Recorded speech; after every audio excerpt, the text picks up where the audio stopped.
The desert dusk painted the sky in bruised shades of purple and gold, as if the heavens themselves carried old wounds. The wind carried grit across the broken boards of a once prosperous homestead, rattling the shutters that no one had cared to mend. Inside, in the dim light of a single lantern, Mara Boone sat by the stove, her hands raw from scrubbing the day's washing. Her dress was patched, her hair pulled tight, her eyes carrying the dullness of someone who had been left behind too many times. She was only 24, yet the townsfolk called her the widow woman, as though sorrow itself had branded her skin. Her little boy, Eli, no more than 6, stood barefoot on the cold floorboards. He clutched the wooden horse his late father had carved, worn smooth from tiny fingers.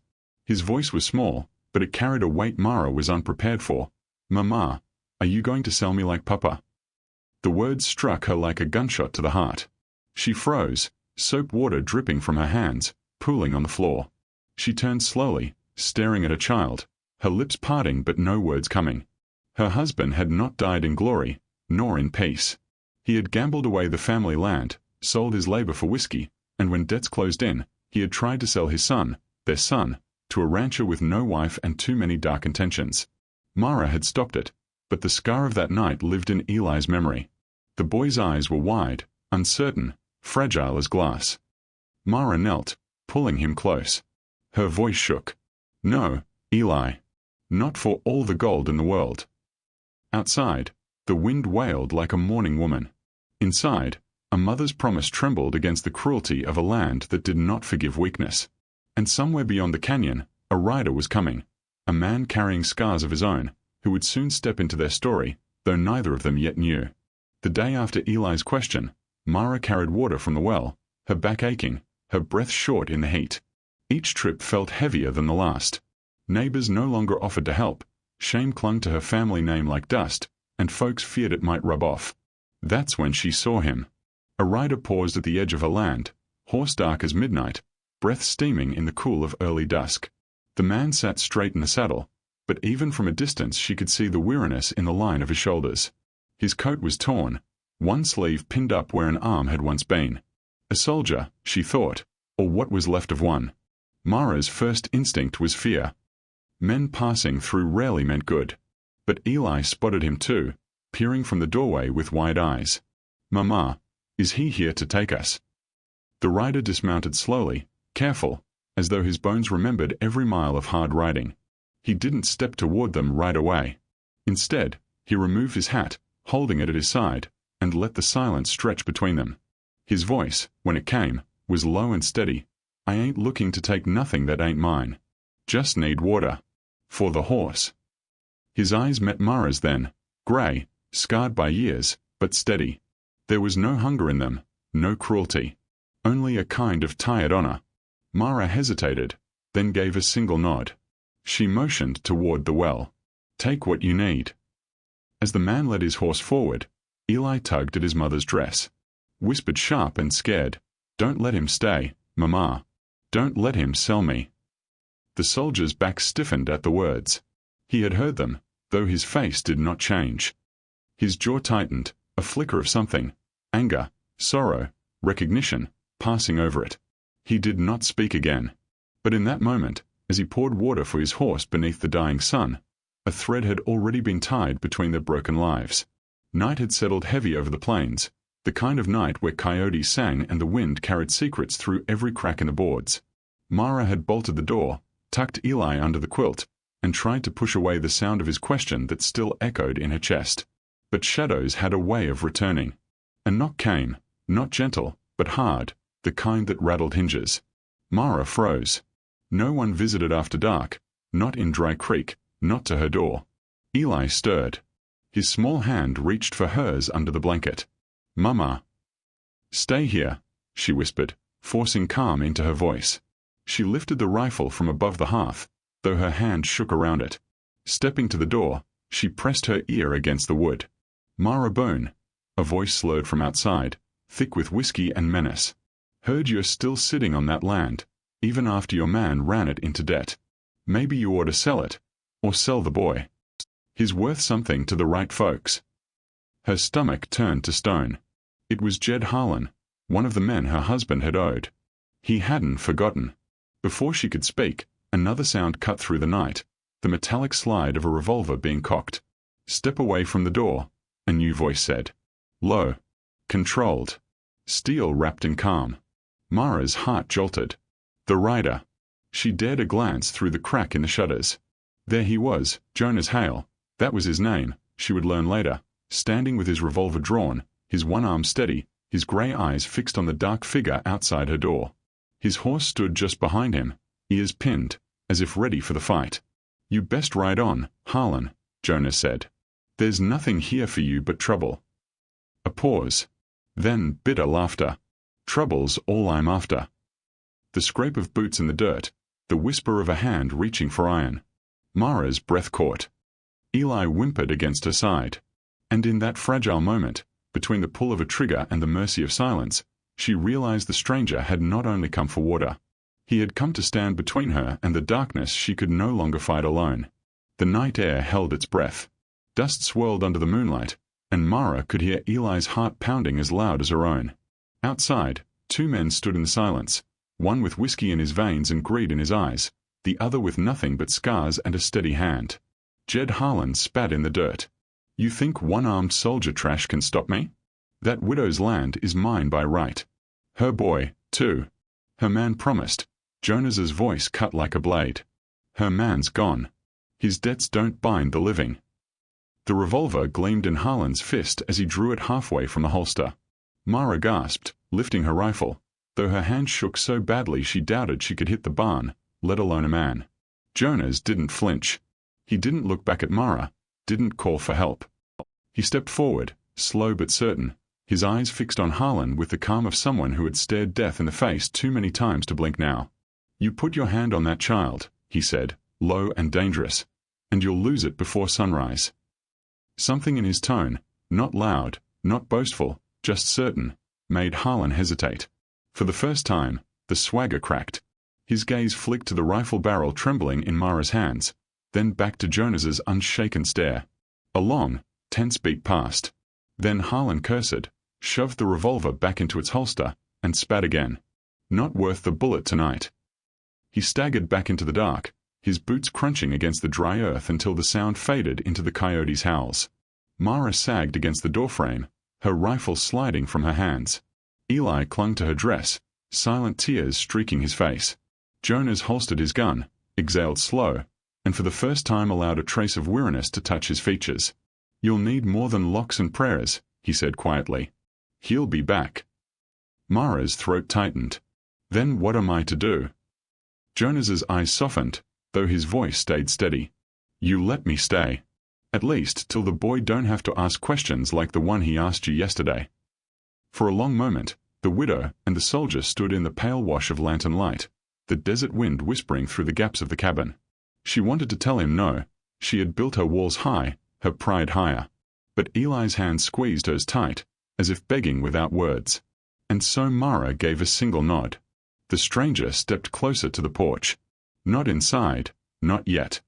But close enough that, for the first time in months, she felt less alone against the night.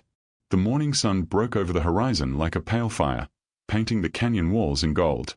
Mara stood at the well, drawing water, her arms sore, her eyes still heavy from the fear of last night. But when she turned, she saw Jonas already there. He had risen before dawn, stacking wood by the cabin, patching the barn door Harlan had cracked with his fists. He worked without being asked, his one arm steady, his movements deliberate. Mara frowned. "You don't owe me this." Jonas didn't pause. "Don't owe. Don't like seeing a woman and boy stand alone when wolves circle."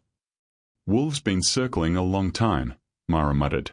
"Then it's time someone shot one," he said simply, driving the nail home with the blunt edge of his hammer. Eli watched from the porch, clutching his wooden horse. His eyes darted between his mother and Jonas, wary still, but curious. When Jonas caught him staring, he offered the smallest nod, not a smile, just acknowledgement. Eli shrank back, but later, when Jonas laid the hammer down, the boy crept closer. "You fight bad men?" Eli asked, his voice barely above a whisper. Jonas looked down at him, grey eyes unreadable. "I've fought men. Some worse than bad." He crouched, lowering himself so they were eye to eye. "But I don't fight boys." or sell em. Ever. Eli blinked, unsure if he could believe it. Then, slow as dawn, he extended the wooden horse. Jonas hesitated, a soldier who had held steel, not toys, and then carefully took it in his scarred hand. Mara, watching from the well, felt her throat tighten. Trust was a fragile thing. Yet in that moment, between a soldier's scarred palm and a boy's trembling fingers, the first thread was woven. When the work was done, Jonas tied his bedroll under the awning outside the cabin. He did not ask to come in. He did not push further. He simply settled by the fire, as though his presence was meant to be shield, not burden. And though Mara said nothing, that night she slept a little deeper, the sound of boots near her door a strange kind of comfort. Nights grew colder as autumn swept over Dry Creek. Mara mended Eli's shirts by the hearth while he slept, the lantern light soft against her face. Outside, she could hear Jonas moving, steady footsteps, the scrape of wood as he stacked another log for the fire. When the chores were done, she found him sitting by the flames, his back against the rough wall, hat tilted low. He wasn't asleep, only watching the fire with the faraway stare of a man lost in older battles. She hesitated at the doorway, shawl wrapped tight around her shoulders. You keep guard like there's a war at our gate. Jonas shifted his gaze to her. War don't always end when the flags come down. Some of it follows you home. Some of it never leaves. Mara stepped closer, the fire warming her cold fingers. She could see it then, the deep scar that ran from his temple into the hairline, the empty sleeve pinned at his shoulder, the weariness etched in every line of his face. She had thought herself broken by shame and loss, but here was a man carrying a ruin all his own. Without thinking, she reached for the mending she still carried and held it out. Sit straighter. I'll stitch that tear in your coat. He frowned. It's fine. It's not, she said, softer this time. Her hands trembled as she threaded the needle, brushing the rough wool near his shoulder. His body tensed, then slowly eased, as if no one had touched him with care in years. The silence between them was not empty anymore. It was alive, filled with the sound of breath, the crackle of fire, the hush of words unspoken. Mara's fingers lingered a little too long on the worn fabric, and Jonas's eyes lifted to hers, close enough that she could see the grey in them was rimmed with tired blue. She looked away first, heat rising in her cheeks. There. It'll hold. Jonas's voice was rough when he answered. So will you. For a long moment, neither moved. The fire popped, sparks rising into the black night. And in that fragile glow, something unspoken passed between them. Not love yet, not trust yet, but the raw beginning of both. It happened 3 nights later. The wind carried the smell of rain, sharp and heavy, and the goats bleated nervously in their pen. Mara had just tucked Eli beneath the quilt when the dogs began to bark, not playful, not warning, but wild with fear. Jonas was already at the door, revolver in hand. He didn't speak, only tipped his head, signaling Mara to keep Eli close. She gathered her boy to her side, heart racing. Through the cracks in the shutters, she saw them. Lanterns bobbing on horseback. 3 riders. One voice she knew too well, Widow Boone. Jed Harlan's call cut through the dark. Told you I'd be back. Tonight I take what your fool husband promised me. You can hand it over easy, or watch me burn you out. Mara's blood turned cold. Eli clutched her dress, whispering, Mama, don't let him. Jonas stepped into the yard, coat flapping in the rising wind. He was 1 man against 3, but he walked like someone who had stood before worse odds and lived. His voice carried steady and low. You're trespassing, Harlan. Turn back. The outlaws laughed, cruel and careless. One spat into the dirt. Look at this half-man standing guard. You think the widow's worth dying for, soldier? Jonas's revolver gleamed in the lantern light. I don't think. I know. The words stunned Mara. Her breath caught, her hands tightening around Eli. No one, not since Isaac had disgraced her name, had stood and claimed she was worth anything. The riders drew. Gunfire split the night. Sparks lit the dry grass, horses reared, goats scattered. Jonas moved fast, his shot sharp and true despite his missing arm. 1 man fell hard, lantern crashing beside him, flames licking at the dry earth. Mara rushed to the doorway, rifle clutched tight. She wanted to scream for Jonas to run, to survive, but her hand steadied instead. She fired once, missing wide, but the sound alone made the second outlaw veer off, cursing. Only Harlan remained, circling, hate burning in his eyes. He raised his pistol at the cabin, at Mara and Eli. Jonas stepped in front of them without hesitation. The bullet tore his shoulder, spinning him back, but he did not fall. With grim precision, he steadied his revolver, and the next shot sent Harlan sprawling into the dirt. The silence after was deafening. Only the crackle of fire in the dry weeds and Mara's ragged breath filled the night. She ran to Jonas, catching him as his knees buckled. His blood soaked her hands, hot and slick. Eli sobbed, clutching his wooden horse. Jonas's eyes flickered open, finding hers even through the haze of pain. "Told you, wolves won't take you." Mara pressed her forehead to his, her tears falling fast. "Don't you dare leave us. Not after this." And for the first time, she realized the question wasn't if she could trust him. It was whether her heart could bear to lose him. The cabin smelled of smoke and iron. Mara had dragged Jonas inside, her hands slippery with his blood. She laid him on the rough bed, tore strips from her own dress to bind his shoulder, and prayed the bullet had passed clean. Jonas gritted his teeth, silent even as she pressed cloth into the wound. Sweat shone on his brow, his breath harsh. Eli hovered near, clutching his wooden horse so tightly his knuckles went white. "Mama," he whispered, voice cracking. "Is he gonna die?" Mara swallowed hard, her throat raw. "Not if I can help it." Hours passed. She boiled water, cleaned the wound, stitched as best she could with shaking hands. Jonas never cried out, though his body trembled with every touch. Once, when she pressed too deep, his good hand caught her wrist. For a moment, their eyes locked, pain in his, fear in hers, and then he released her gently, nodding for her to go on. When at last the bleeding slowed, Mara sank to the floor beside him, her strength spent. Her hands trembled, her dress stained red. Jonas's eyes flooded open, grey and heavy, but steady on her face. "You're stronger than you think," he rasped. Her chest tightened. "I'm just trying to keep what little I have left." His gaze shifted to Eli, curled in sleep by the hearth, then back to her. "What you have is more than most men ever find." The words undid her. She bent her head, her tears falling onto his chest. For so long, she had carried shame like a brand, believing herself unworthy of protection, of devotion. And yet here was a man, broken and scarred, bleeding for her and her child as if they were his own. Her hand brushed his face, fingers trembling against the rough stubble of his jaw. He did not pull away. He only closed his eyes, leaning faintly into her touch, like a starving man who'd forgotten the taste of tenderness. Their lips did not meet. Not yet. But the closeness, the quiet, the shared breath in the firelight was enough to shift something inside them both.